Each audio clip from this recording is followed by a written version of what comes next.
inicio del tumor en el tronco celíaco y en la arteria mesentérica. ¿Y por qué? Vean esta imagen. Aquí tenemos, vean ustedes, el páncreas en esta fotografía, en este dibujo se ve mejor. Esto es el páncreas, esto que está aquí de amarillo. Y el tronco celíaco es esto que pasa acá arriba. No sé si puedan ver mi flecha, el puntero. Bueno, aquí es el tronco celíaco. Tronco celíaco da la gástrica izquierda, da la esplénica y da la hepática. Entonces, si este tronco celíaco está tomado por el tumor, perdón, ya no es resecable. La mesentérica superior está acá abajo. Entonces, si la mesentérica superior está tomada, ya no es resecable. Y lo que yo les decía, voy a regresarme al anterior, la confluencia de la vena mesentérica con la vena porta que está acá atrás del páncreas exactamente, está tomado, ya no es resecable. Entonces, por eso se pide la que es trifásica, porque tiene una fase arterial para ver dónde está el tronco celíaco y la mesentérica superior, y tiene una fase venosa, que es para ver la vena porta. Entonces, por eso, cuando vayan a pedir una tomografía para ver cáncer de páncreas, pidan una tomografía trifásica. Y ven ustedes cómo en este dibujo que se ve de manera lateral, bueno, se ve como un corte, aquí tenemos la vértebra, el duodeno, el páncreas, las venas, los vasos mesentéricos, pues vemos cómo mientras más tomado está, es menos posible que este paciente pueda dejar eh, superar el cáncer. Otra prueba diagnóstica es el ultrasonido endoscópico y esta prueba es mucho mejor que todas las que hemos visto porque con esto ustedes entran directamente al duodeno y ponen sobre el duodeno el endoscopio que tiene el ultrasonido y van a poder ver de primera mano el páncreas. Y aquí sí poder detectar, eh, van a poder detectar, perdón, este, van a poder detectar tumores menores a 2 centímetros. La especificidad es del 80% y la sensibilidad del 95%. Y una gran ventaja es que acuérdense que el ultrasonido, tú le puedes aplicar un filtro que se llama Doppler y ahí te puede decir si los vasos están tomados o no. Entonces, sí es verdad, no te dice qué tan tomados están los vasos, pero sí te puede decir si tus tumores son menores a 2 centímetros, que es este en el cual sí se podrían resecar los tumores. En cuanto al otro estudio, miren, aquí está. Esta imagen me gusta mucho porque incluso tú puedes meter tu endoscopio y te pones sobre el duodeno en la segunda porción y puedes tomar una biopsia guiada por ultrasonido. Si tú tomas esta biopsia, puedes decir con toda certeza, como les dije hace rato, con el estudio histopatológico en la mano, que sí es un cáncer de páncreas. Entonces, por eso es que el ultrasonido endoscópico tiene esa gran ventaja.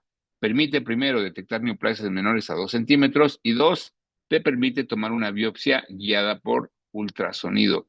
Y vean ustedes cómo la especificidad llega hasta el 96%. Entonces, es el rango de error para que descarte cáncer es muy pobre, es muy poco. Y finalmente, la CEPRE. La CEPRE te sirve de dos cosas. La primera, acuérdense que les dije que el tipo de tumor más frecuente del páncreas, ¿cuál es? El cáncer ductal. Entonces, ¿qué pasa con una CEPRE? Tú te metes, y voy a ver si puedo pintar acá. Aquí está. Te metes y aquí está el conducto de Wirsum y aquí está el colédoco. Tú te puedes meter al conducto de Wirsum y puedes hacer un cepillado y lo que obtengas de ese cepillado se siembra una laminilla y puedes leerlo con histopatología y puedes ver si es un cáncer o no. Entonces, otra cosa que puedes hacer es, te puede servir como terapéutico. ¿En qué sentido? No es porque puedas, este, no es porque puedas curar el cáncer, no, sino que, por ejemplo, si tu paciente tiene obstruida la vía biliar porque el tumor está en la cabeza del páncreas, tú le puedes poner una endoprótesis, es decir, un tubito que le permita permeabilizar los conductos y así tu paciente no va a tener colestasis, no va a tener ictericia, no va a tener coluria, colia. Obviamente eso es una medida paliativa, pero sí te va a servir. Y vean ustedes, aquí es lo que yo les digo, lo que van a meter es un stent como este que está acá, y de esa manera, pues tu paciente va a tener una mejor calidad de vida en caso de que no sea resecable. Y finalmente, la resonancia.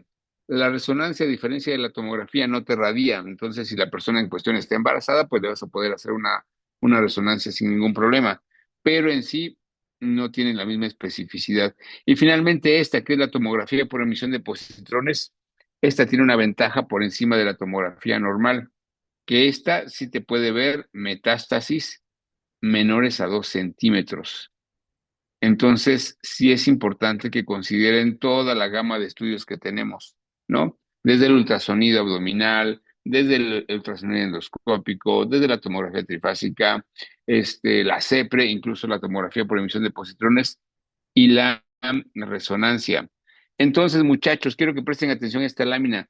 Según el TNM, los tumores T1 y T2 son potencialmente resecables. Y ojo, miren, T1 menores a 2 centímetros, T2 menores a 4.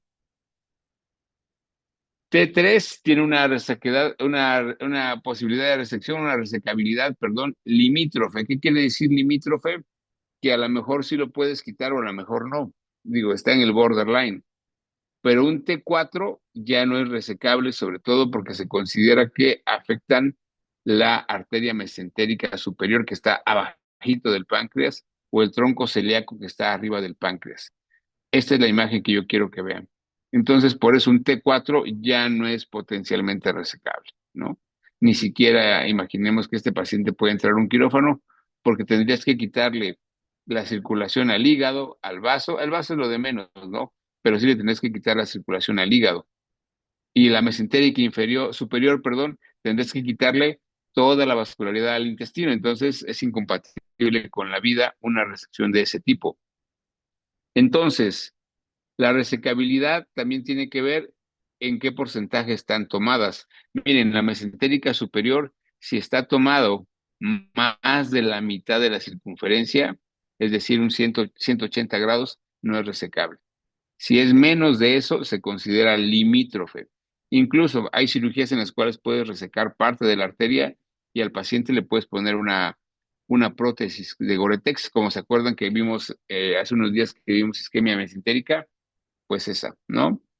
Entonces, cuando tú haces esta resección limítrofe, corres el riesgo de que dejes bordes con tumor y obviamente eso condiciona una recidiva que es igual de agresiva que el tumor primario. Por entonces, aquí la decisión es pues hacer una resección y durante la cirugía hacer un estudio transoperatorio, ¿no? Para ver qué tal.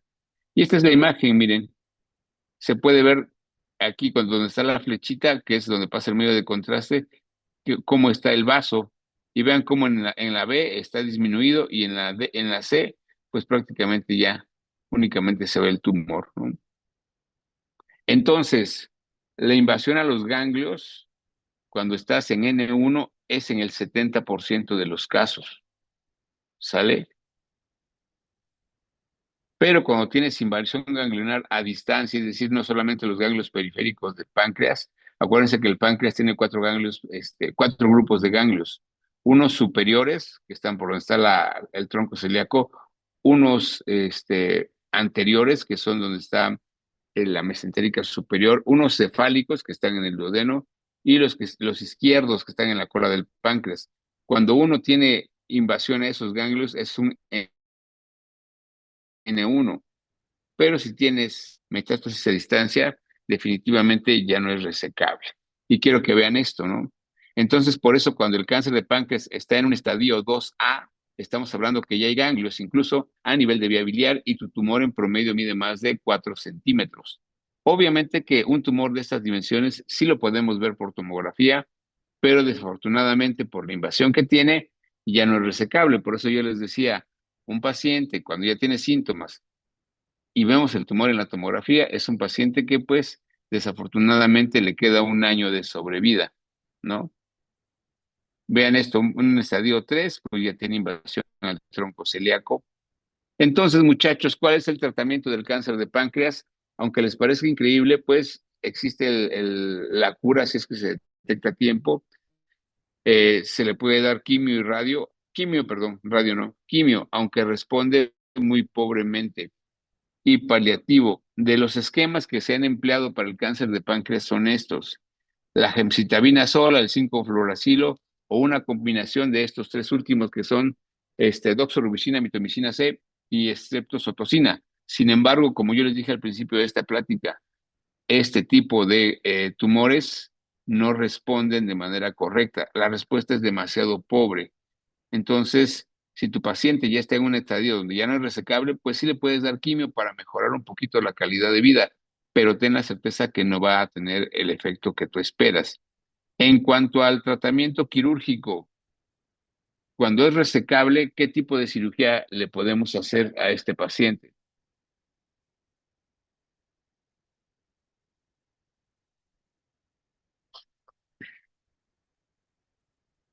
Pues todo depende de dónde está el tumor. Si el tumor está en la cola del páncreas, no tienes tanto problema porque quitas la cola del páncreas y quitas también el vaso.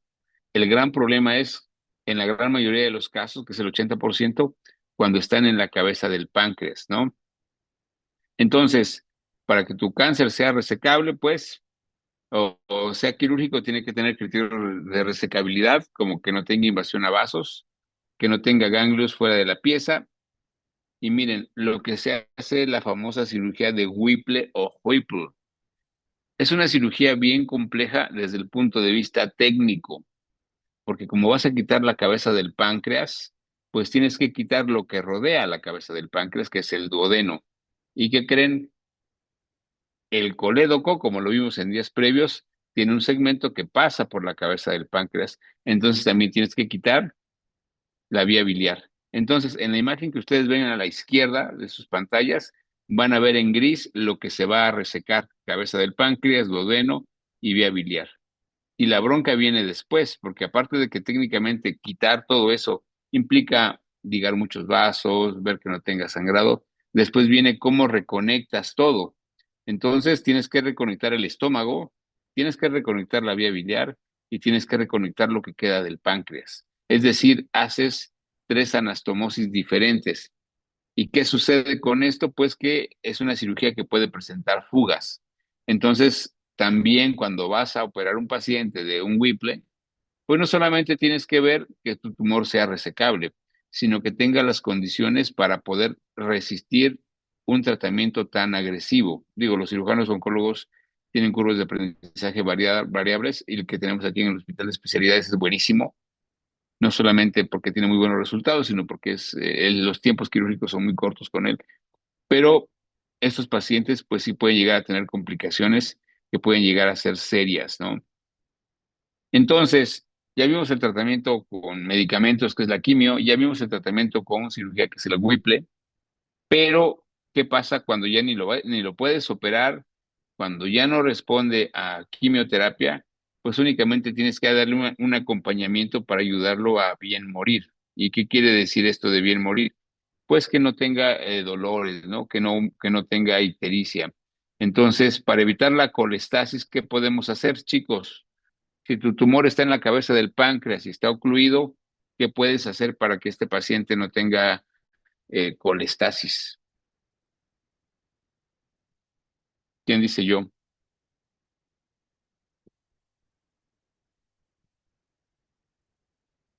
¿Cómo drenas la bilis?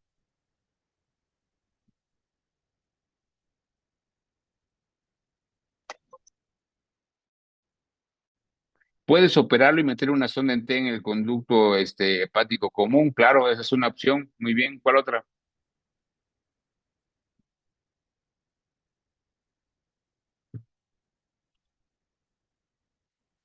¿De qué otra manera podemos drenar la bilis? Ya habíamos dicho que puedes hacer una CEPRE y puedes meter una endoprótesis, ¿no? Hay ocasiones en que en la endoprótesis puede pasar. ¿Qué creen ustedes que les hacemos a los pacientes? Cambiar Ya vimos algo hábitos acá. ¿Una colectora alimenticios. externa? ¿Una qué, perdón? No escuché lo que dijeron al final.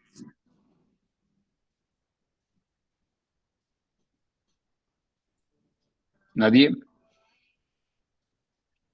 ¿Se acuerdan cuando vimos cómo hacer una colangiografía transparente hepática, que picabas el hígado guiado por imagen y inyectabas el medio de contraste?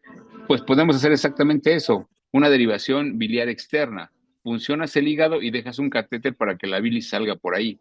Y aquí vas a ver un montón de pacientes en especialidades que andan con sus catéteres y a veces llegan porque se tapan, tienes que destaparlos, pero es una forma en que les puedes ayudar a lidiar con esa parte de la enfermedad. Otra, pues el dolor va a ser importante. ¿Qué les hacemos a los pacientes para el dolor? ¿Qué les damos a los pacientes para el dolor?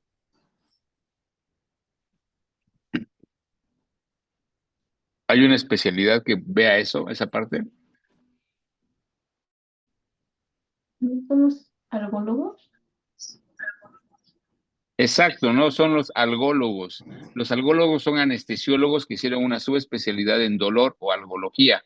Y de hecho, en todos los hospitales debe haber la famosa clínica del dolor. Y la clínica del dolor puede incluir no solamente darle medicamentos controlados, sino que pueden hacer bloqueos. Es decir, pueden hacer bloqueos selectivos para que el dolor sea menos intenso y el paciente pues tenga una calidad de vida. El paciente va a estar vomitando, obviamente, y pues aquí puedes darle toda una gama de medicamentos que actúan a nivel central, como puede ser el ondansetrón, y existe uno que es más moderno, más nuevo, que se llama alonocetrón, y esos son buenísimos. Finalmente, como yo les dije, el páncreas exócrino es el que se ve dañado, pues este paciente va a tener insuficiencia pancreática y vas a tener que darle enzimas pancreáticas en forma oral para que pueda, pues al menos metabolizar grasas, ¿no? Y finalmente, lo más triste, pues debemos brindarle un apoyo psicológico, porque un paciente, ojo con esto, ¿eh? No sé si ya llevaron ética o en qué semestre llevan ética. Pues llevamos Ya lo como llevo. algunas clases. Sí. Ok, la pregunta es esto, es esta. Si tu paciente tiene un cáncer de páncreas y el familiar te dice, doctor, no le diga a mi paciente o a mi familiar que tiene cáncer, ¿tú qué haces? ¿No le dices o sí le dices? Porque te va a decir, es que mire, se va a deprimir y yo no quiero que esté mal. ¿Qué haces? Digo, si a los pacientes con que tú les digas que son diabéticos ya se ponen muy, muy mal, ahora imagínate que tú le digas que tiene un cáncer que le va a limitar la vida durante unos meses y va a fallecer probablemente. ¿Qué haces? Es que al final es el diagnóstico de la paciente, ¿no? Entonces, o sea, por No. derecho o sea, pues sí, o sea, creo que él tiene el paciente tiene el derecho de saber su diagnóstico, ¿no?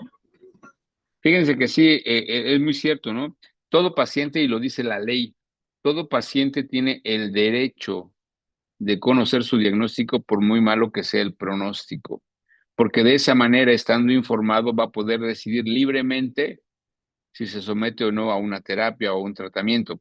Porque imagínate que tú le digas, no le digas al paciente que tiene cáncer y a lo mejor, pues cuando le vas a dar la quimio, pues el paciente no sabe por qué se la vas a dar, o a lo mejor el paciente dice, ¿saben qué? No quiero nada, ya deseo morir, pues también tiene derecho a tomar esa decisión.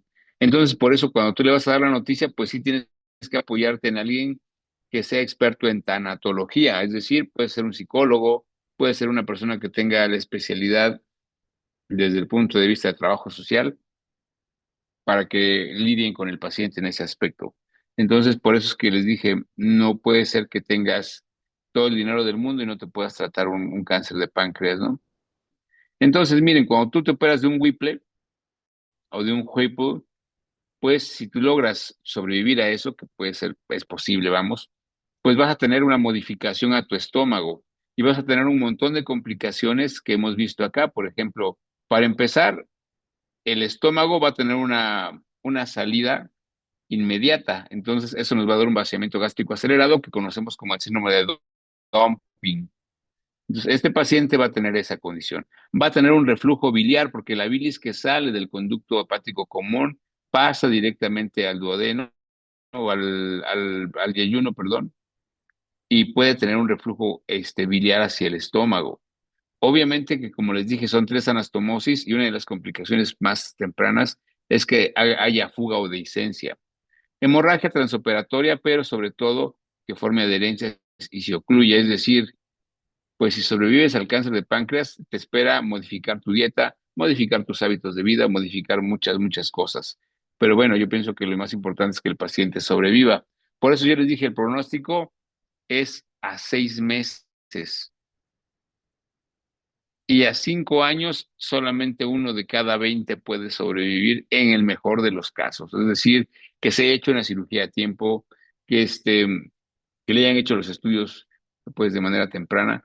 Y por ejemplo, ponemos el caso de Pavarotti. Pavarotti se fue en menos de un año, ¿no? De hecho, fue algo muy sorpresivo.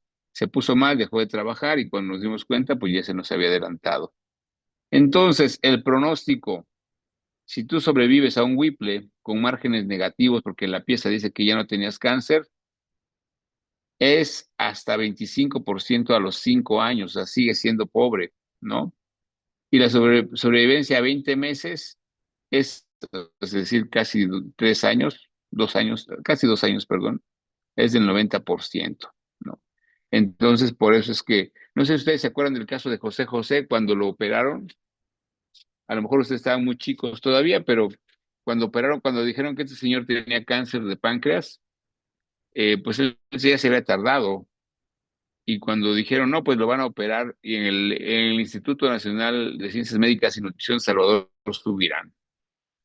Entonces, ¿qué pasa? Lo operan y pues obviamente los que ya sabemos o hemos leído del tema, pues sabemos que si es un cáncer que ya está diagnosticado, que es grande, pues difícilmente va a salir bien. Y resulta que en las noticias, obviamente noticias del espectáculo, no crean que en las noticias serias, ni una revista médica, dijeron, el príncipe de la canción fue operado con éxito. Lo operaron y mañana lo dan de alta. Yo dije, bueno, ningún paciente que se somete a una cirugía de Whipple se va a su casa al otro día. Resulta pues que lo que le hicieron a él fue abrir, ver que estaba todo invadido, tomaron una biopsia y lo cerraron, lo mandaron a su casa. Y por eso es que este señor falleció al poco tiempo, ¿no? Realmente no había mucho que hacerle. Entonces, a un paciente que tú lo operaste, tienes que hacerle seguimiento con marcadores tumorales y TAC contrastada para que puedas ver en qué momento puede recidivar, en qué momento puedes darle tratamiento paliativo y de esa manera hacerle un seguimiento. Chicos, preguntas hasta acá de este tema tan interesante que es el cáncer de páncreas. ¿Alguien que quiera saber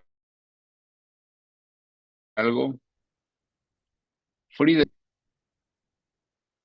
cuando tienes un cáncer de páncreas, si está diagnosticado y visible por la tomografía, porque yo les dije, menores a 2 centímetros no son visibles y aún así ya pueden tener metástasis. Si es visible por tomografía, ten la certeza que ese paciente no tiene mucha esperanza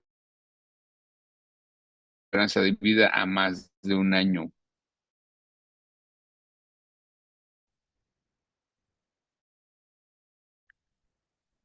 La pandemia fue. Tuvimos un caso, un profesor de ahí de la Universidad del Sureste, de la URCE. A lo mejor ustedes lo escucharon porque fue un caso muy sonado a nivel Oaxaca. Era el doctor Calleja, Marco Antonio Calleja Sánchez, un doctor muy querido por la comunidad universitaria. Ese señor un día se puso a dieta porque quería, obviamente, bajar de peso, mejorar su salud, pero estando en esas, que estaba bajando de peso de manera efectiva con su dieta, se sintió mal, tuvo un dolor en epigastrio, lo operaron con el diagnóstico de colecistitis y lo que encontraron fue un cáncer de páncreas. Lo refirieron al hospital de especialidad, o sea, no le hicieron más que cerrarlo, lo mandan a especialidades porque se operó en medio privado, y en especialidades lo abren y ven que es un cáncer irresecable.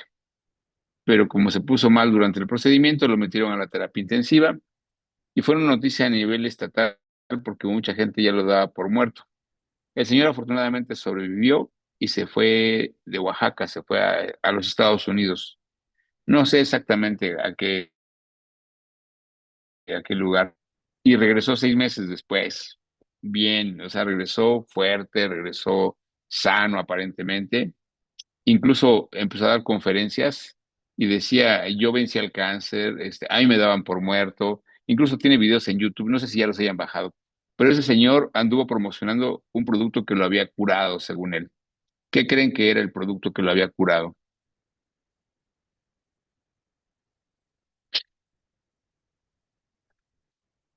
¿Qué producto creen que curó a este señor? Entre comillas.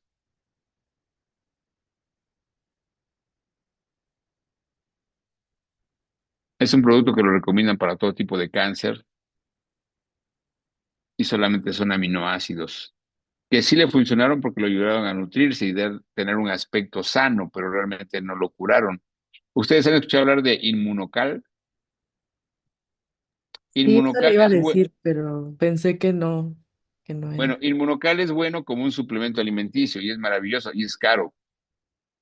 El caso es que este doctor Marco Antonio Calleja Sánchez regresa y dice, ahora sí me quiero operar de nuevo. Viene al hospital, lo vuelven a meter al quirófano y dicen, pues está peor que antes. Esta vez sale, se va al otro día a su casa y a partir de ese día el doctor estuvo como un mes nada más, bajó de peso dramáticamente, le hicieron un homenaje en vida en la universidad, ahí estuvimos presentes y falleció. Entonces, desafortunadamente, no sirve de mucho, ¿no? Entonces sí puede ser que tengas los recursos, puede ser que tengas el dinero para poder operarte, para atenderte en los mejores hospitales, pero hasta la fecha, pues ni Steve Jobs, ni Jorge Vergara, ni ni Pavarotti, pues pudieron vencer el cáncer de páncreas. Chicos, preguntas, dudas, alguien que no esté de acuerdo o alguien que opine lo contrario, ¿no? Bueno, fíjense que vamos a abordar un tema que es bien frecuente. El tema del que vamos a hablar ahora es un tema del que mucha gente conoce, pero mucha gente no habla, le da pena hablar. ¿De qué enfermedades la gente no presume?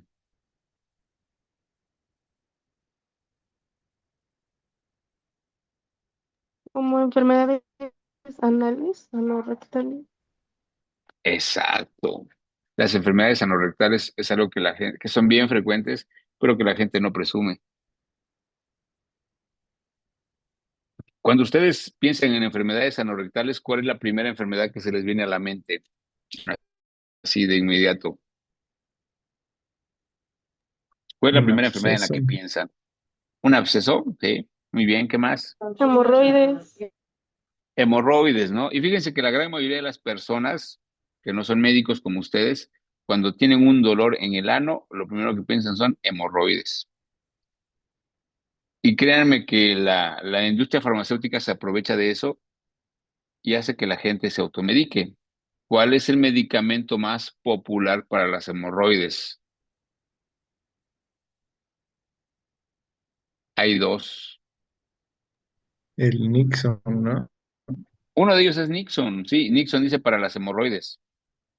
Otro medicamento que es muy famoso, pero ya no he visto tantos comerciales de ese medicamento, es uno que se llama Hiloproc, creo. Es una pomada. Les adelanto, todas las pomadas que son para las hemorroides tienen dos productos básicos. Uno de ellos es un esteroide tópico para desinflamar y el otro es gilocaína. Entonces, chicos, cada que les hablen de medicamentos como Hiloproc, Ultraproc, Proctoacid, Proctoglibenol, es una pomada que tiene esteroide y tiene gilocaína. Sin problemas, se lo pueden aplicar. Pero ninguno de ellos cura las hemorroides. El caso está en que mucha gente prefiere automedicarse que ir al médico porque le da pena. Ustedes, cuando hablan con sus pacientes,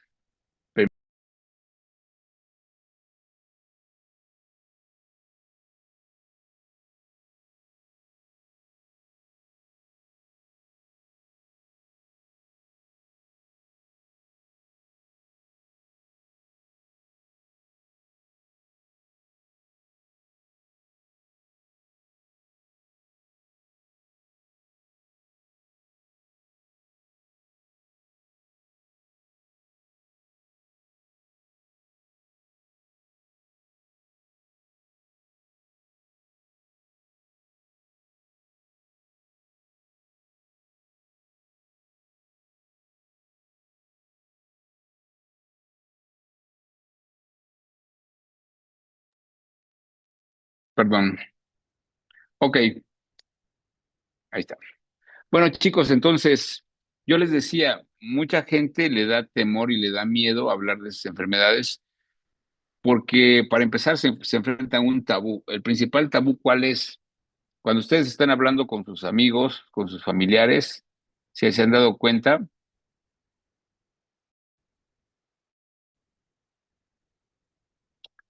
si ustedes se han dado cuenta, cuando están hablando de alguna enfermedad y van a referirse al ano, la gente baja la voz, así, y como que dice del ano, ¿no?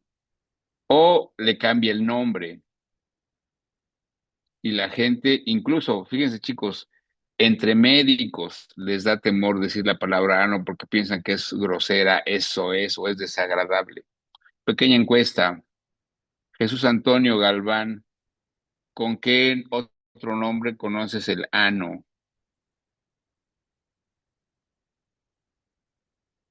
¿Así médico o No, coloquial? no, no, coloquial, popular. No sé, siempre decimos pues, ahí atrás. Ay, no es cierto. Gracias. El- Carlos Aburto, ¿con qué nombre conoces el ano? Pues hay uno que es creo que es el sin dientes o ajá, algo así, ¿no? O creo Ok, que es el gracias. chimuelo, una cosa así, la verdad no me acuerdo, pero algo así he Una cosa, escuchado. sí. Ok, va, muy bien. Frida Sofía, ¿cómo le dicen los voleibolistas al ano?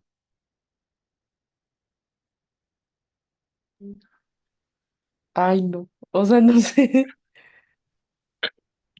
Ah, Ah, bueno, hay muchos, hay como 100. Podemos hacer un compendio de... ¿No? Va, Miguel pues, Ojeda, gracias. Miguel Ojeda, ¿cómo le dicen al ano? Hoy por tu rumbo. El sin esquina. El sin esquinas, claro. Muy bien, ¿alguien más quiere participar? Itzel Yatsiri, Pues yo solo había escuchado que dicen asterisco. el asterisco, claro, muy bien. Jorge Jiménez ya dijo, ¿no? Ángel Hernández, ¿cómo le dicen al ano ahí por tu rumbo? El siempre sucio, muy bien. Y finalmente Jair López, ¿cómo le dicen al ano ahí por donde tú vives? también puede ser la Anastasia. El Anastasio. Ok, Kevin, te escucho. El cortachurros.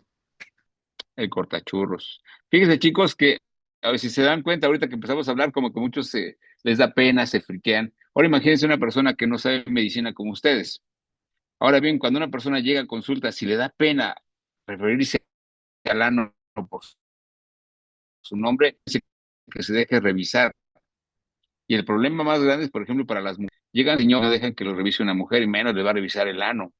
Entonces, ustedes tienen que conocer, ojo, no estoy diciendo que lo tengan que hablar, pero tienen que conocer el lenguaje coloquial porque la gente llega y les dice, pues, la que no dijeron, y que es bien popular, es culo. La gente dice culo. La gente dice fundillo. La gente dice el chiloso, el sin esquinas, el siempre sucio, el llamamoscas, el beso de la abuela, un montón de nombres, ¿no? El sisirisco. Una que usaba mi abuelita era el fundillo y esa está chida. Pero la cuestión aquí está en que ese es el gran problema, que la gente por temor, por pena, no asiste a revisarse. Y muchas de las veces la gente ya asume que todo lo que duele en el ano y todo lo que sangra en el ano es hemorroides y se automedican. Y hay gente que llega con ustedes y le dice, fíjese doctor que ya me tomé 2 cajas de son y no se me quita, recéteme algo.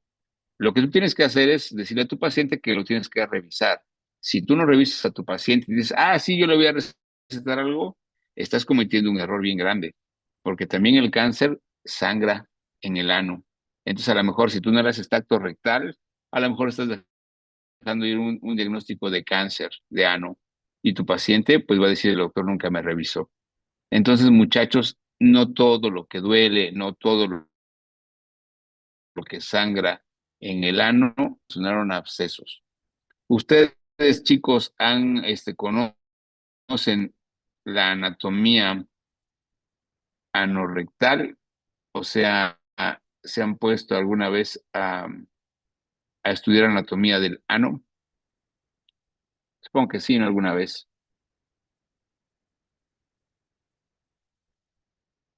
¿no?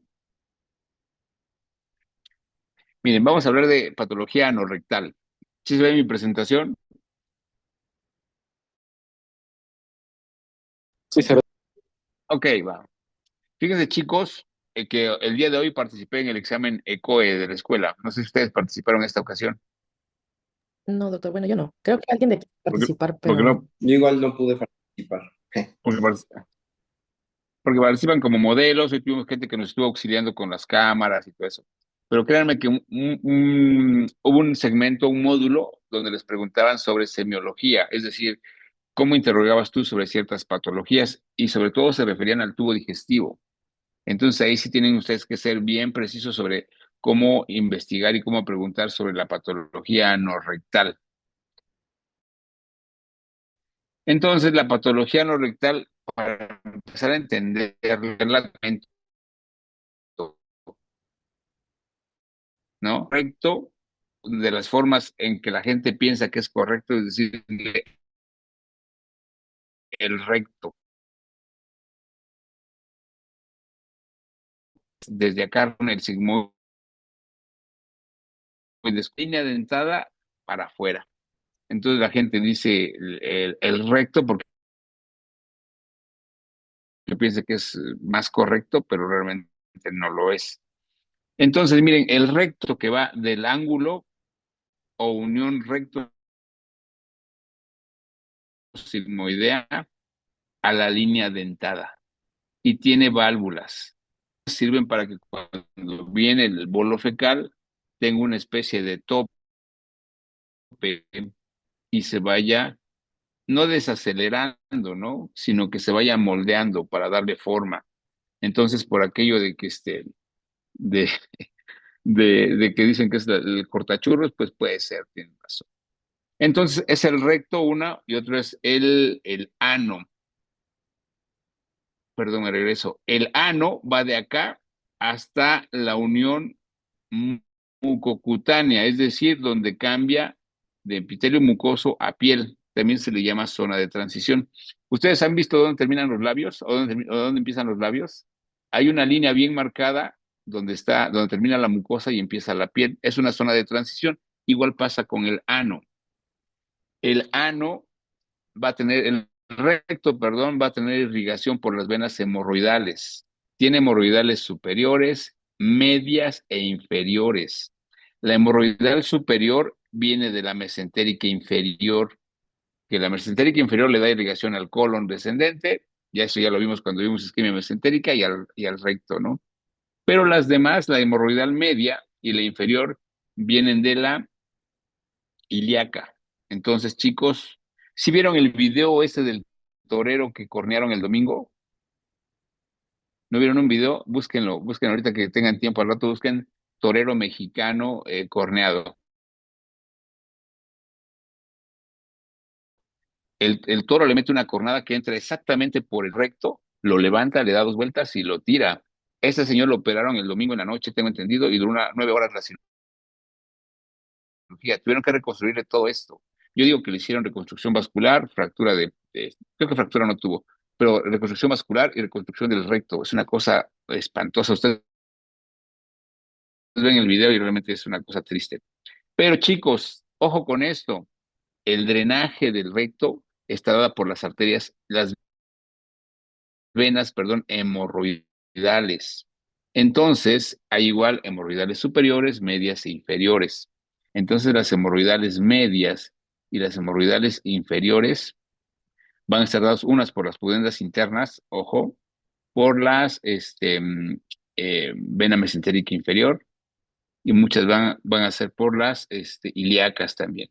Entonces, cuando hablemos de hemorroides, vamos a ver que las hemorroides son venas o son y tenemos algo bien interesante. ¿Quién inerva al recto? Pues tenemos los plexos que van desde S2 a S4. Ustedes han visto cuando una persona se lesiona estos plexos, el paciente puede llegar a perder el control de los esfínteres. Ano, ojo, el ano es un esfínter, o mejor dicho, son dos esfínteres, y el ano empieza desde acá hasta acá. Más o menos el ano. Muéstrenme su dedito índice. ¿Cómo cuánto me dirá, Carlos, tu índice? Como 6 centímetros. Línea dentada, que es esta línea que está acá, se llama también línea pectínea. Y se llama línea pectínea porque tiene la forma de un peine, es decir, que tiene dientes. Por eso se llama línea dentada. Cada una de estas columnas se llama columnas de Morgagni. Y en el fondo de estas columnas, perdón, se llaman criptas de Morgagni. Y en el fondo de estas criptas, glándulas sudoríparas y glándulas mucosas. Por eso, muchachos, cuando ustedes sudan y sudan del ano, están sudando a nivel de la línea dentada. Y les adelanto, el 90% de los abscesos anales se forman en la línea dentada. Entonces, si un paciente llega con un absceso anal, si tú haces un tacto rectal, si está a 5 centímetros, lo vas a poder tocar con facilidad. O sea, no necesitas un contacto bien hecho, rápido, sin mucha molestia para el paciente, vas a poder acceder a la línea dentada. Entonces, sí, efectivamente, ahí es donde está. Perdón, me regreso. Tenemos dos esfínteres, un esfínter interno y un esfínter externo. El esfínter externo es el que nosotros aprendemos a controlar cuando somos lactantes mayores o preescolares. Independiente. Y acuérdense de esto. Yo les pregunto a ustedes que ya llevaron pediatría, ¿a qué edad un niño controla esfínteres? Los 2 años. A los 2 años, o sea, es cuando ya avisa para ir al baño, ¿verdad? O que ya no usa pañal. Bueno, ojo con esto, porque viene un tema bien interesante ahorita. Los músculos que le dan continencia al ano también, también forman parte de ellos los elevadores. ¿Ustedes han visto la tensión del parto en gineco? ¿Han visto cuando hacen la episiotomía? ¿Han visto si cuando hacen la episiotomía checan que no se seccionen los músculos elevadores? Porque si seccionan los elevadores del ano, esa paciente se va a su casa y se va a evacuar porque no va a controlar los esfínteres.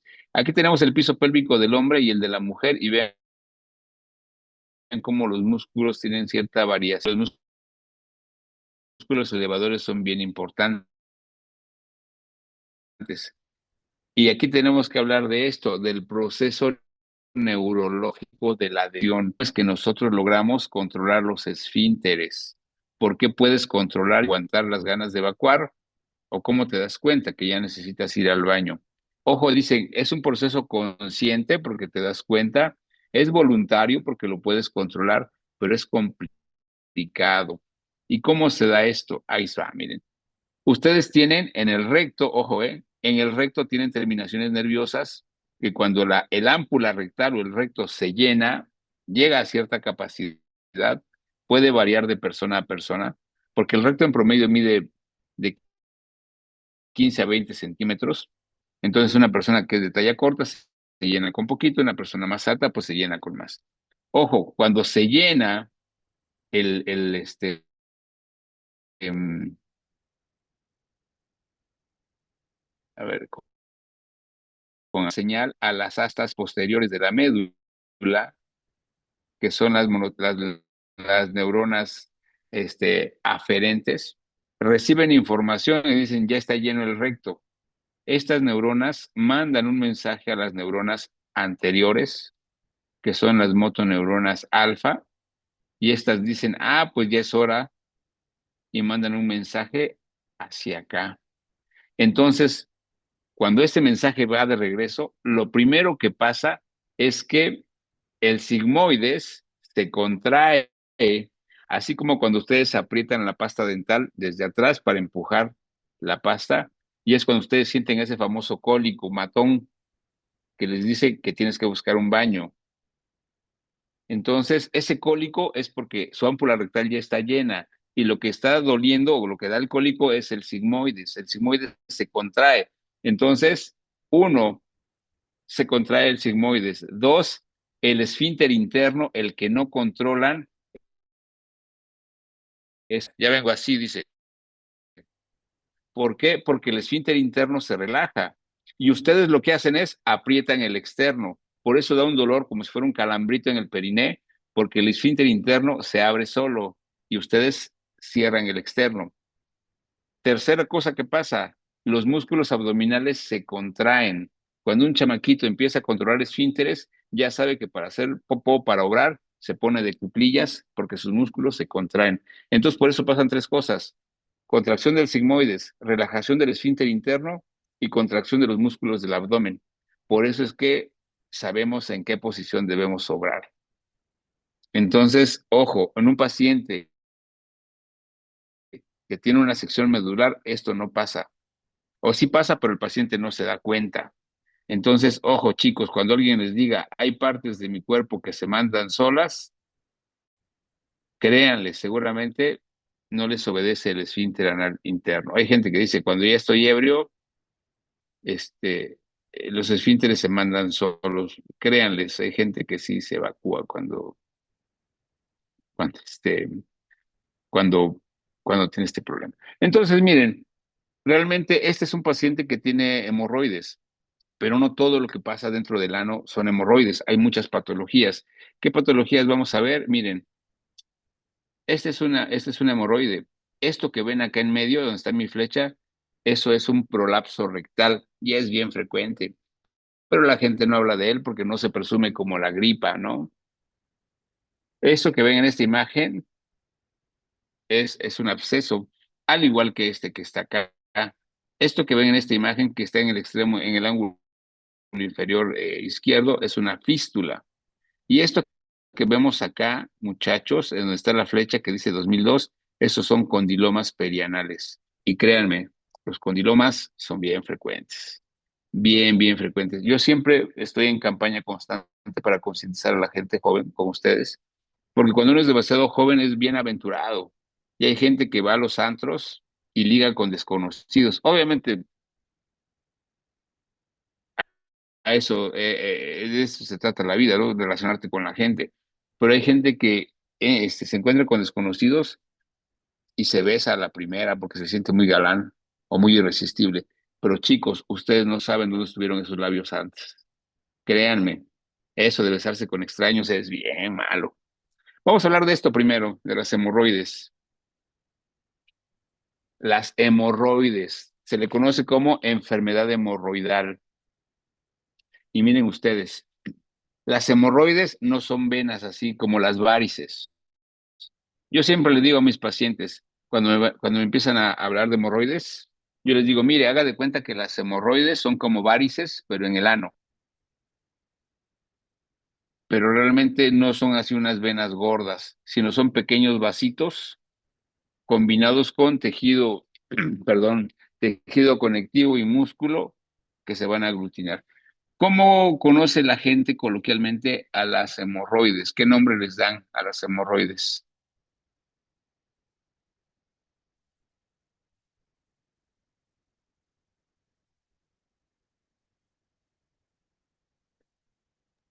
No sé si No he será escuchado. almorrán, algo así. Exacto, la gente les dice almorranas, ¿no? Les dice almorranas. Bueno, es el nombre que yo conozco en el Valle de... sí, se llaman almorranas. Entonces, cuando alguien te habla de almorranas, está hablando de las hemorroides.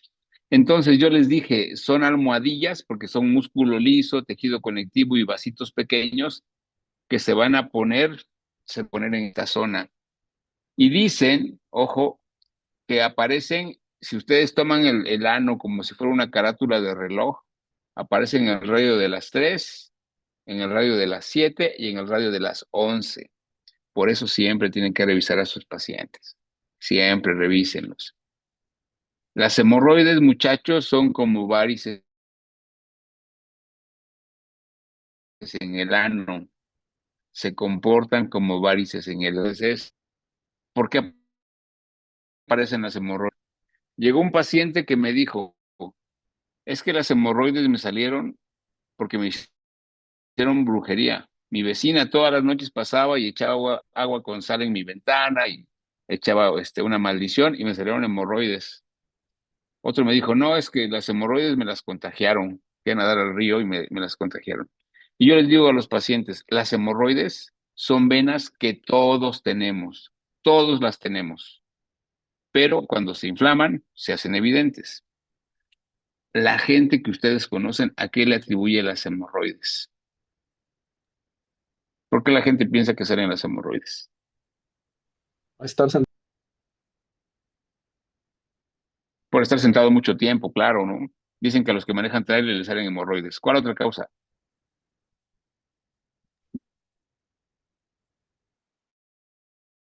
Por ejemplo, un estadio o esperas el autobús. No te sientes ahí porque te van a salir hemorroides.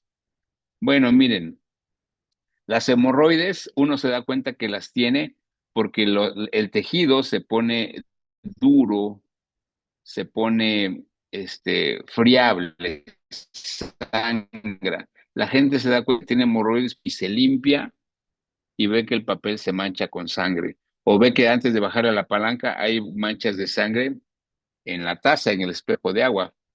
Y porque se prolapsan así como se ven acá. Pero la teoría por la cual se forman las varices son tres, ojo, tres teorías. Hay gente que las puede tener combinadas. Una es de las varices venosas, otra es hiperplasia vascular y otra se llama deslizamiento cutáneo. Y van a ver cómo muchos de ustedes conocen gente que tiene hemorroides. Uno de mis maestros de gastro de la facultad me decía, mira, solo hay dos tipos de pacientes, los que tienen hemorroides y los que las niegan, porque mucha gente va a tener este problema de hemorroides y no lo come. Las varices venosas, ¿qué teoría es esta? Esta teoría dice que todo aquello que aumenta la presión dentro del abdomen va a generar reflujo venoso, incluyendo hemorroides. Ustedes saben por qué salen las varices de las piernas, o a quién le salen varices en las piernas, Sobre todo a las mujeres ya chicos, grandes, ¿no? Con sobrepeso, mujeres insuficiencia grandes, venosa. sobrepeso. Por eso, pero la insuficiencia venosa, ¿por qué se da? Sí, estamos hablando de que las varices son insuficiencia venosa, pero ¿por qué da insuficiencia venosa? Uno de ellos es la obesidad. Aumentas la presión dentro del abdomen y hay varices. ¿Se acuerdan? Creo que no sé si lo comenté con ustedes, con los que fueron conmigo en terapéutica quirúrgica. En la planta de los pies tenemos una suela venosa que la comprimimos y impulsa la sangre hacia arriba. En la pantorrilla, cuando caminamos, hacemos compresión y eso hace que la sangre suba. Y tenemos válvulas, pero esas válvulas se pierden en el abdomen, no hay válvulas. Entonces, todo aquello que aumente la presión dentro de varices y te va a generar hemorroides. Una de ellas es el estreñimiento. Cuando tú pujas mucho para hacer del baño, aumentas la presión dentro del abdomen y vas a tener hemorroides. Entonces, chicos, algo de lo que ustedes le van a preguntar a su paciente que tiene hemorroides es si tiene estreñimiento. Condiciones como el embarazo. Sí, a las embarazadas les salen varices en las piernas, pero cuando vayan a ver cómo se atiende un parto, vayan a ver cómo las señoras que ya son que rebasan los 30 años o que han tenido múltiples partos, salen hemorroides. Personas con condiciones patológicas como cirrosis hepática. Si se acuerdan ustedes, la definición de cirrosis hepática es una fibrosis del hígado que condiciona una hipertensión portal. ¿Y a dónde desembocan las venas hemorroidales? Muchas de ellas a la porta. Entonces, paciente con cirrosis, paciente con hemorroides. ¿Qué creen? Cargar pesado también. Y no me refiero solamente a los que cargan pesado en el trabajo, como los estibadores del mercado. ¿Ustedes han visto los señores que cargan en el mercado que se ponen unas fajas? ¿Para qué se ponen esas fajas los señores Para aquí la en columna, pero para Pancita? evitar como las hernias y esas cosas, ¿no? Dicen que para evitar hernias, ¿no? Obviamente. Pero sí funcionan, porque no salen hernias de disco, o sea, te sirven para el apoyo de la columna. La gente piensa que es para las hernias de la pared abdominal. A lo mejor para el ombligo sí te sirven, pero la de las ingles no. Pero ¿qué creen? Ustedes han visto que estas personas cuando de repente hacen un esfuerzo pesado, incluso pueden expulsar un gas intestinal. Se les sale un pedo, pues, si los han visto. O cuando levantan pesas, ustedes o los que han ido al gimnasio, cuando hacen una sentadilla con mucho peso, se ponen su fajita. Bueno, la presión escapa por el ano. La presión aumenta la presión dentro de las venas hemorroidales y esas personas van a tener hemorroides. ¿Quién más? Los que tocan instrumentos de viento. ¿Alguno de ustedes ha tocado algún instrumento de viento en la banda de guerra, aparte del tambor? ¿Han tocado la trompeta? ¿Sí o no? Ok. Cuando tú empiezas, me decían, cuando soples, no soples con los cachetes, tienes que soplar con el abdomen. Entonces, haces fuerza con el abdomen. Todos aquellos que tocan instrumentos de viento de este tipo van a desarrollar hipertensión abdominal y van a tener hemorroides. O sea que todos los de la arrolladora, hemorroides, júrenlo. Todos los de cuisillos por ridículos de esos trajes que se ponen, más hemorroides. Los que hacen pesas, sí, sí, te haces pesas y te pones tu fajita, hemorroides. Los que inflan globos, afortunadamente ya hay esas bombitas para la globoflexia, pero figuritas con globos, si no tuvieran esa voz, te cuesta un momento de trabajo, quieren más. Entonces, si te estriñes, si eres obeso, hemorroides, es una cosa tétrica. Entonces, muchachos, esa es una teoría. La segunda es la de la hiperplasia vascular. Esta teoría acuérdense que la diferencia entre hipertrofia e hiperplasia es que hiperplasia es, pero esta teoría solamente la podemos comprobar cuando mandamos el tejido a patología, porque clínicamente no es comprobable. La teoría que es la del deslizamiento a la gente que dice que te salen hemorroides por pasar mucho tiempo sentado, porque por la gravedad, cuando tú te sientas, la fuerza de la gravedad es que los choferes de autobús, de trailers, etcétera, pues deben llevar un cojincito y cosas así. Pero ¿qué creen? El mueble de baño. ¿Ustedes han notado qué característica tiene la taza o el mueble de baño donde se sienta uno para hacer sus necesidades? ¿Han notado que cuando ustedes llegan y se sientan, el mueble de baño tiene una forma tal que como tú te sientas, se separan los glúteos, su baño, se bajan sus pantaloncitos, se sientan y vean el baño porque tienes tu celular. Amo aquí, odio aquí, sí soy, feliz, GPI y la queso. Mientras más tiempo pasas sentado en el baño, la fuerza de la gravedad hace lo suyo. Y aparte, si te estriñes, también. Pero ¿con qué otra cosa creen que favorecemos esta teoría? La pregunta que yo les voy a hacer a ustedes, ¿cómo saben, capciosa, cómo sabes que ya te acabaste de limpiar cuando fuiste al baño? ¿Cómo sabes que ya te limpiaste bien? Pues porque ya no Eso tiene sí, nada. Exacto, porque el papel ya sale limpio, o sea, todos nos fijamos cómo sale el papel. ¿Y un ciego cómo le hace? Ah, esa no se la sabían. Cada que vean un paciente invidente, ¿cómo le da ojitos de huevo, no? El comediante. Ese es un reto. La cuestión está en que yo les pregunto a ustedes, ¿cuántas veces se limpian para que quede blanco el papel? O quede limpio, pues, porque puede ser, hay de colores, ¿no? Depende mucho de la consistencia, ¿no? Hay veces en que con dos, tres ya, y hay veces en que es medio pastosón. La cuestión está en ganar y se limpia limpian y se tallan y se tallan y se tallan. Gente que se limpia con periódico, chicos. ¿Se acuerdan de cuáles fueron los primeros fenómenos del COVID? ¿Qué se acabó primero en El en papel los centros Papel de higiénico. baño. comerciales? El papel, ¿quién sabe por qué la gente compraba papel higiénico? ¿No? Entonces de repente tienes que acabar sacando, no sé, el periódico, el directorio telefónico, tiene hojitas bien delgaditas. Pero hay gente que no ocupa papel higiénico. Pero bueno, ahorita ya por escondido queda bien cerca, ¿no? Pero cuando antes ibas por la Federal y de repente te daban ganas de ir al baño en la carretera, pues ibas y así. Me pasaron el tip de que con una calceta te puedes limpiar, con una piedra. En el campo la gente ocupa los olotes, los olotes, cuando ya quitas la mazorca, el olote es bueno, dicen, ¿no?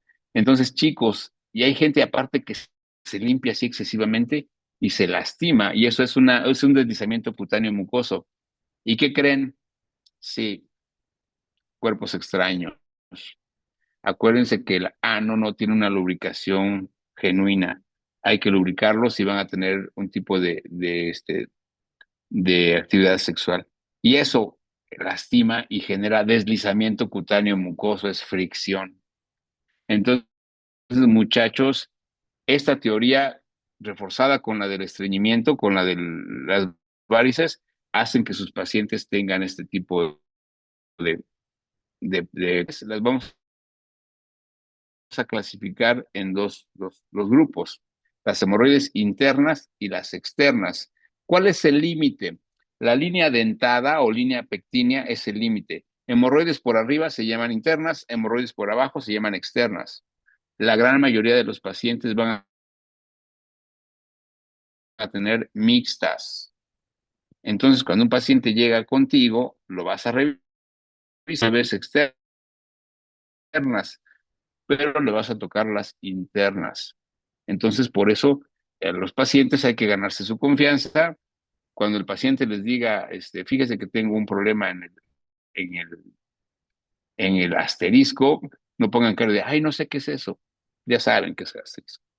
Ahora bien, incluso la gente ya no dice, tengo un problema. No sé si ustedes han notado que últimamente se ocupa mucho la palabra tema. Es que traigo un tema de tal cosa, como un tema. Ah, un problema. Sí, la gente le llama tema al problema, ¿no? Entonces, miren, las internas, ojo con esto, las hemorroides internas hay 4 grados.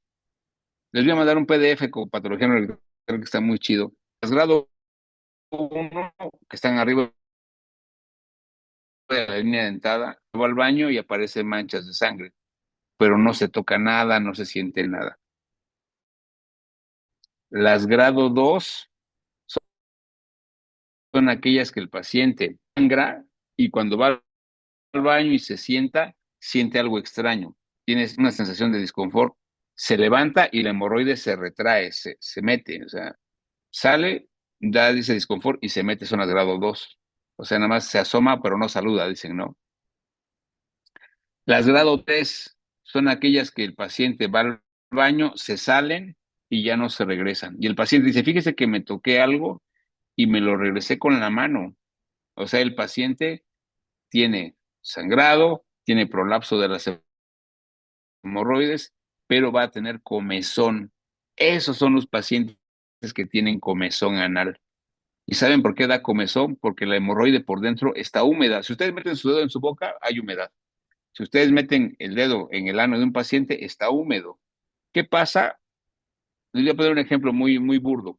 Cuando ustedes se duermen, están estudiando, se duermen, se les escurre la baba, al otro día les amanece así blanco. O cuando lloran, ¿no? ¿Por qué se ve blanco cuando lloran? ¿O por qué la saliva se ve blanca? Se seca porque tiene sal. ¿Por qué? La que saben las lágrimas, saben saladas, ¿no? Los mocos, ¿a qué saben? Saben salados, sí, porque tienen electrolitos. Entonces, cuando tú te rascas así, es porque te da picazón.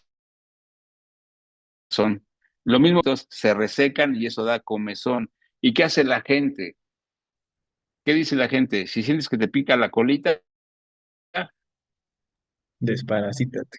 ¿qué dicen? ¿Se acuerdan? Exacto. Entonces la gente cuando va contigo ya tomó Nixon, ya tomó albendazol, creo que es ese comercial, ¿no? Y las hemorroides grado 4 son aquellas, y aunque se regrese con la mano, se salen. Esas son las grado 4. Entonces, el problema está que el paciente, antes de ir con ustedes, ya preguntó a la vecina, ya hizo, ¿cómo se llaman? Sediluvios. Chicos, ¿qué son los sediluvios? Es un término técnico. ¿Qué son sediluvios? ¿A qué nos referimos con sediluvios?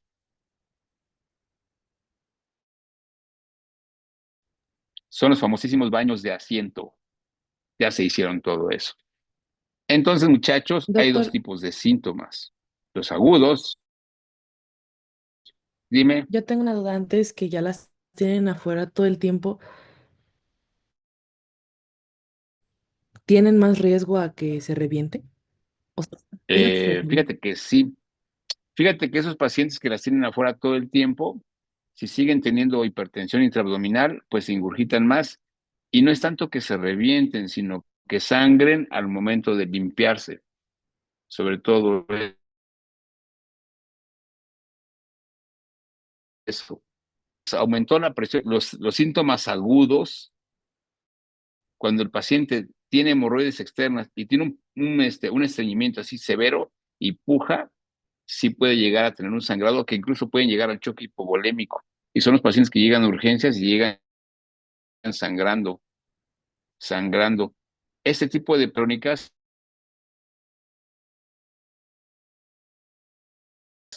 se ponen toallas femeninas, sean hombres o sean mujeres, utilizan lienzos de papel o pues, de trapo de tela y se los colocan en su ropa. Y sí, se pueden llegar a reventar.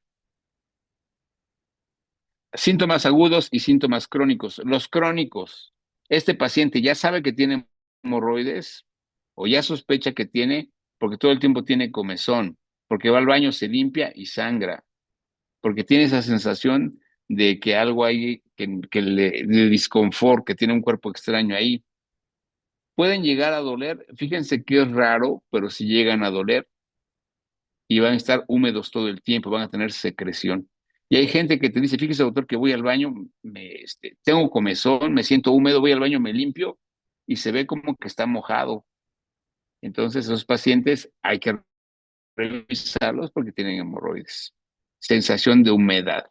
Esos son crónicos. Pero un crónico se puede volver agudo, claro que sí. Si ese paciente de repente se estriñe, porque a lo mejor no se estriñe, pero trabaja, no sé, cargando algo pesado, va al gimnasio y de repente se estriñe. Ustedes saben en qué momento nos estreñimos con más frecuencia, porque ustedes me dirán, yo como fibra, pero ¿en qué momento una persona se estriñe? Cuando deja de tomar agua. Dejen de tomar agua un día, coman arroz y luego me cuentan qué linda es la vida. Y los que van al gimnasio comen arroz porque, pues, ¿para qué les dan arroz a los que van a hacer pesas?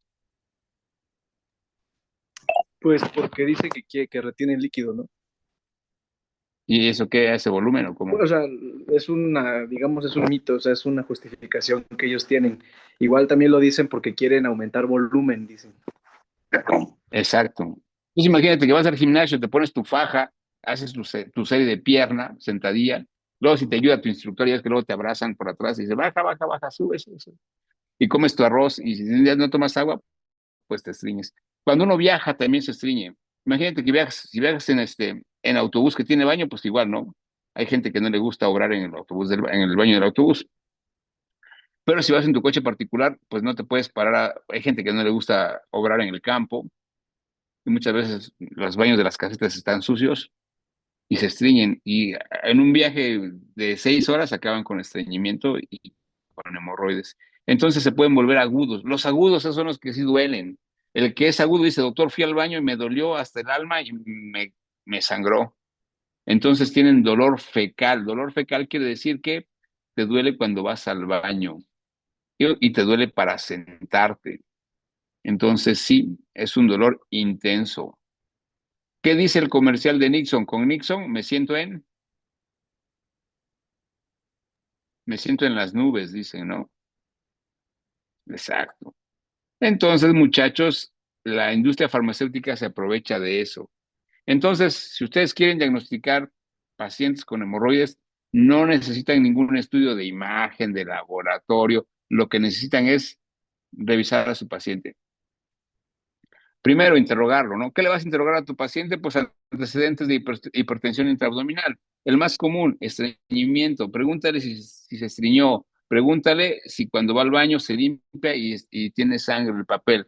Pregúntale si qué tanta agua toma al día. Pregúntale si consume fibra. Obviamente no le vas a decir, oiga, consume fibra, sino tú le preguntas, ¿consume verduras? ¿Cuántas veces a la semana? ¿Consume cereales? Etcétera, ¿no? Pero lo básico es el estreñimiento. Entonces, interrógalo, pero también explóralo. Y le puedes hacer una anoscopía. Este aparato que ven aquí se llama anoscopio. Hay desechables y hay reusables. Si no tienes anoscopio, pues tu dedito te va a ayudar. La pregunta es, cuando tú vas a hacer una exploración anal, ¿en qué posición pones a tu paciente? ¿Cómo le dices a tu paciente, lo voy a revisar? Primero, dile, tengo la necesidad de revisarlo para poder hacer un diagnóstico correcto. Si usted no me permite revisarlo, pues es muy probable que yo no le diagnostique de manera correcta y no le dé un tratamiento adecuado. Entonces, No es si tu como, paciente dice, dime, no es como una vez que estábamos en terapéutica quirúrgica y puso a Carlos como así enfrente. ¿Así se revisan? exacto, se llama posición de 4 puntos o posición maometana, ¿no? O también se le llama de navaja sevillana porque se dobla como una navaja de esas que son de muelle. Lo tienes que revisar en esa posición, pero fíjate que con esa posición, aparte de que te da una visión muy buena, el paciente se siente vulnerable, se siente incómodo. Hay una posición que se llama de Sims, y es desde el cúbito lateral, te acuestas de ladito y dobla las piernas para permitirte separar los glúteos. Y te digo, si tú eres derecho, a tu paciente lo acuestas sobre su lado izquierdo. Si eres zurdo, del lado derecho. ¿Por qué? Ah, ahí te va. Porque cuando tú vas a introducir el anoscopio, tú eres diestro. Entonces tu paciente está acostado del lado izquierdo, la nalga derecha queda arriba y con tu mano izquierda levantas el glúteo, metes tu anoscopio. Cosa que si eres zurdo, es al contrario. Entonces, miren, esa es la posición que decíamos, ¿no? Posición maometana de 4 puntos de navaja sevillana, pero la posición más cómoda para el paciente es esta, la posición de Sims. ¿Para qué? Para que tú con tu mano izquierda separes los glúteos e introduzcas este anoscopio. Este anoscopio se llama anoscopio de bala.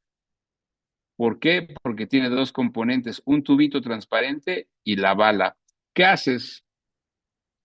Pues te pones tus guantes, le pones lubricante, bastante jalea, levantas el glúteo de tu paciente e introduces el anoscopio. Una vez que lo metes, sacas la bala y se queda únicamente el tubo y tú vas a alumbrar con una lámpara y vas a poder ver si hay hemorroides. Obviamente este procedimiento sirve para otras patologías, incluyendo si vas a ver un absceso, si vas a ver un cáncer, si vas a ver una fisura, pero eso se tiene que hacer con gentileza, no lo puedes hacer de manera violenta. ¿Por qué?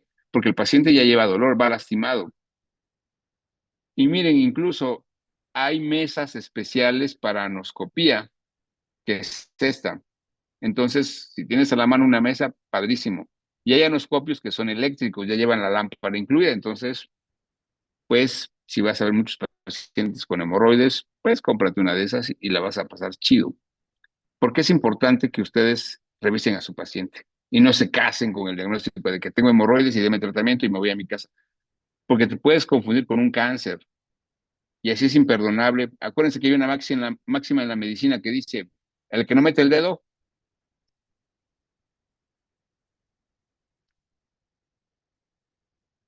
¿Cuál es la máxima de la medicina? El que no mete el dedo, ¿qué? No No aprende, aprende. ¿no conoce? El que no mete el dedo, mete la pata. O sea, se equivoca. Entonces, uno, tienes que diferenciarlo de los pólipos. Hay pólipos que son como, que se comportan como las hemorroides grado 2. Salen cuando evacúas y se vuelven a meter y también sangran. Te puedes confundir con un prolapso y el prolapso es bien frecuente, sobre todo en aquellos pacientes que trabajan con haciendo esfuerzos.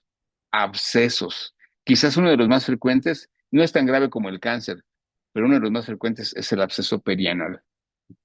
Fístulas, condilomas, incluso endometriosis, porque la endometriosis es tener endometrio ectópico que también sangra cada 28 días. Entonces, muchachos, esos son los diagnósticos diferenciales de las hemorroides. Aquí la pregunta es, ¿cómo tratamos las hemorroides? Pues bueno, depende en qué momento esté tu paciente. Normalmente te van a pedir que los veas en la fase aguda. Quíteme el dolor, doctor. Incluso dicen, opéreme. Les adelanto, no todas las hemorroides se operan, depende del momento en que las encuentres. Hay algunas que sí, algunas que no. En la fase aguda, primero, tu paciente va por dolor, quítale el dolor. Y si tú dices, quiero quitarle el dolor rápido, lo hospitalizas, lo canalizas y le pasas analgésicos intravenosos. ¿Qué analgésico recomendamos? Ketorolaco es bueno, pero dalo combinado. Por ejemplo, yo lo doy con tramadol. Ketorolaco tramadol es buenísimo. Un nombre comercial, por poner un ejemplo, Synergix. Si tú quieres ponerle otra cosa, pues también es válido, ¿no? Puedes ponerle metamisol, paracetamol, le puedes poner, no sé, clorexinato de lisina. El que yo recomiendo y me ha funcionado muy bien, analgésico intravenoso, ketorolaco con tramadol. Le vas a poner un analgésico tópico. Analgésico tópico es lo que yo les dije hace rato, una pomada que tenga esteroide y que tenga gilocaína. El nombre que tú me digas, Giloproc, Proctoacid, Proctoglibenol, Ultraproct. Yo recomiendo uno que se llama Proctoacid, porque Proctoacid tiene esteroide, tiene analgésico, gilocaína, y tiene un medicamento que se llama policresuleno, que ayuda mucho a la revitalización, y eso es maravilloso. Ojo, hay unos productos que vienen en forma de supositorios, eso no los recomiendo. ¿Por qué? Porque los de supositorio tienes que meter el dedo. Y el paciente que no se quiere tocar porque tiene dolor, no se lo va a poner o se va a lastimar y va a ser peor. Entonces, aquellos que vengan en supositorio no los recomiendo. Tienes que darle un venotónico. ¿Qué es un venotónico? Acuérdense ustedes que las venas ayudan a regular la permeabilidad y se dilatan. Entonces, un venotónico es un medicamento que le va a ayudar a disminuir el tono, a ganar tono, a disminuir la dilatación. Y aquí le pueden dar este medicamento que se llama Daflón 500 o Fabroven. Me van a investigar de tarea para el martes próximo, miércoles, ¿no? ¿Qué tiene el Benalot de POTS, el Fabroven, el Daflón 500? Esos medicamentos apúntenlos bien. Si vas a dar Daflón 500, fase aguda, tu paciente tiene dolor por hemorroides. Dale 1 gramo cada 8 horas, la primera semana. La segunda semana le das 500 miligramos cada 8 horas, la mitad de la dosis. La tercera semana le tienes que dar 500 miligramos en la mañana y 500 en la noche. Pero tienes que advertirle a tu paciente que este tratamiento tiene que ser por 3 semanas. Si no completa las 3 semanas, va a tener sintomatología y no te puede echar la culpa porque no siguió el tratamiento de 3 semanas. Obviamente que a tu paciente le duele para evacuar. ¿Qué le vas a dar? Algo que le ablande las evacuaciones. ¿Con qué ablandas la evacuación del paciente? Aparte de que va a tomar agua, ¿no? 2 litros de agua al día. ¿Qué le vas a dar para que su popó sea blanda? Su Fibra. excremento. Fibra, claro, ¿qué fibra? La semifibra. Ay, sí. Le puedes dar simifibra, ese es bueno. Pero ojo, le puedes dar simifibra, que tiene psyllium plantago como el metamucil. Ojo, ¿cómo se lo damos? La evacuación tiene que ser como pasta de dientes, así suavecita. Para que tú logres esa consistencia, tienes que darle una cucharada en un vaso con agua cada 8 horas. La primera semana va a ser suavecito, te lo va a agradecer. La segunda semana, una cucharada cada 12 y la tercera, una cucharada una vez al día. Si tu paciente no sigue estas recomendaciones, no lo vas a curar. O mejor dicho, no se va a curar él. Obviamente que le vas a restringir alcohol, le vas a restringir picante, cosas que estriñan como cuáles, como el arroz, ¿no? ¿Qué le damos a un niño que tiene diarrea? Atole de arroz, se le corta de volada. Fibra en forma natural. ¿Dónde viene la fibra? Verduras y vegetales que se comen crudos. Pepino, zanahoria, jícama, frutas de gajo, naranja, toronja, mandarina, pero los gajos, hay gente que toma el jugo, no sirve. Los gajos, el bagazo, La manzana también va dentro de. la, la manzana también, pero con cáscara. Ese es el chiste, tiene que ser con cáscara. Si pelas la ¿Nopal y cáscara, pues piña? ya te llevas. ¿Cuál? Nopal y piña, ¿no? Nopal y piña, fíjate que no, ¿eh? La piña no tanto. Pero el nopal probablemente sí, pero no tiene tanta fibra. El melón también tiene fibra, pero tienes que comerte 2 melones para tener la fibra de 2 naranjas. Es más barata la naranja. Hice diluvios que se siente en el agua tibia, no tiene que ser fría ni caliente. Y para la fase crónica, ok, ya lo sacaste de la fase aguda. ¿Quieres curarte de tus hemorroides? Bueno, tienes que tratar el factor que las provocó. Si tu paciente se estriñe, trata el estreñimiento, que no se estriña. Si tu paciente toca en la banda del recodo, pues dile que cambie de instrumento, que toque otra cosa, el piano, el acordeón, lo que sea. Ujú. Si tu paciente hace pesas con faja, pues que haga pierna en un aparato que no requiera, no sé, la prensa, creo que no utilizas faja, ¿no? Bueno, los que van al gimnasio, la prensa no usas faja, la sentadilla, hack sí necesita faja, entonces ahí no. A lo mejor los desplantes sí los va a poder hacer, pero tienes que cambiarlo, eso es cierto. Si tu paciente, no sé, usa faja para trabajar, pues que modifique su rutina, ¿no? Mucha fibra y vigilancia. Vamos a dejarlo hasta aquí, chicos, y la próxima semana vamos a ver el tratamiento de la fase, el tratamiento quirúrgico. ¿Quiénes se operan, quiénes no se operan? ¿Cuál es la mejor técnica para operarse? Pero no le crean a los comerciales de Nixon. Sí duele mucho la cirugía, pero no todos se van a operar, ¿vale? Entonces, chicos, nos vemos el próximo miércoles. Cualquier cosa antes, les voy a mandar el PDF de enfermedad anorrectal. Ahorita se los mando con Kevin. Y nos vemos el próximo miércoles. Gracias. Tengan buena noche. Gracias, Gracias, doctor. doctor. Gracias. Tomen agua, coman fibra, por favor. Claro. Bye.